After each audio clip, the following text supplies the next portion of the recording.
अस्सलाम वालेकुम viewers, welcome back to Usma Rizwan kitchen. आज मैं आपके साथ बहुत ही टेस्टी बीफ कीमा की रेसिपी शेयर कर रही हूँ। वीडियो पसंद है तो लाइक लाजमी कीजिएगा। 1 किलो मैंने बीफ का कीमा लिया है। इसमें मैंने 2-3 हड्डियाँ भी ली हैं। इससे कीमा बहुत ही टेस्टी बनेगा। आप जब भी कीमा परचेज़ करें तो 2-3 हड्डियाँ साथ लाजमी लें।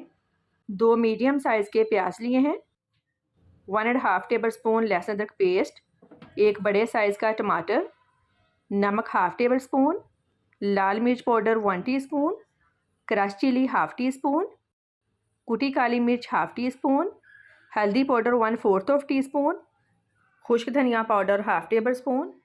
1 लीटर पानी ऐड करेंगे। आप इसी मेथड से मटन और चिकन का कीमा भी बना सकते हैं, लेकिन चिकन में पानी कम यूज़ होगा। कवर कर देंगे, फ्लेम मीडियम रखेंगे, दरमियान में चेक करते रहिएगा। कीमे को पकते हुए तकरीबन 35 से 40 मिनट हो गए हैं। अब दोबारा चेक कर लेते हैं। ऑलमोस्ट पानी ड्राई हो गया है, कीमा गल गया है। अब इसमें 1/2 कप ऑयल ऐड करेंगे, 1 बादियान का फूल, 2 बड़ी इलायची ऐड करेंगे। ये डालने से कीमा बहुत ही खुशबूदार बनेगा। 2 सब्ज़ मिर्चें ऐड करेंगे।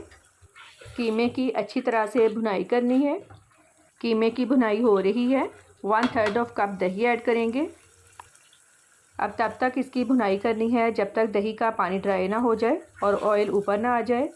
अगर आप इसमें आलू ऐड करना चाहते हैं तो छोटे छोटे पीसेस में आलू काट कर उनको फ्राई कर लें और इस पॉइंट पर आप इसमें आलू ऐड कर लें। कीमे की अच्छी तरह से भुनाई हो गई है।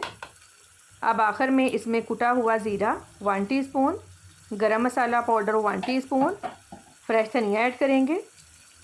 बहुत ही टेस्टी बीफ कीमा रेडी है। फीडबैक लाजमी दें कि आपको मेरी आज की रेसिपी कैसी लगी। दुआओं में याद रखिएगा। आपके कीमती वक्त का बहुत बहुत शुक्रिया। अल्लाह हाफिज़।